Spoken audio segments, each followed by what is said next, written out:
रत्नागिरीत गेल्या 4 दिवसांपासून पडत असलेल्या पावसामुळे शहरातल्या 6 नद्यांनी इशारा पातळी ओलांडली असून काजळी नदीने आपलं रौद्र रूप धारण केलंय। या नदीच्या काठावर असलेल्या चांदेराई बाजारपेठेमध्ये आता पाणी भरायला सुरुवात झाली असून वाहतूक पूर्णपणे ठप्प झाली आहे। येथील दुकानदारांनी आपल्या दुकानातील सामान सुरक्षित ठिकाणी हलवलंय, तर चिपळूणमध्ये पूरजन्य परिस्थिती निर्माण झाली आहे। वाशिष्ठी नदीने इशारा पातळी ओलांडली असून पाण्याची पातळी 5.50 मीटर इतकी नोंदवली गेली आहे। चिंचनाका, मच्छी मार्केट परिसर, बाजारपूल परिसर, जुना स्टँड बाजारपेठ परिसर आणि सांस्कृतिक केंद्र या भागात 1.5 ते 2 फुटाहून अधिक पाणी साचलंय। तसेच वाहतूक विस्कळीत झाली असून नागरिकांना मोठ्या अडचणींना सामोरं जावं लागतंय।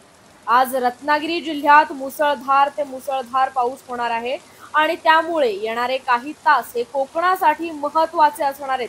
कामाव्यतिरिक्त कोणी बाहेर पडू नये असं आवाहन प्रशासनाकडून करण्यात आलंय।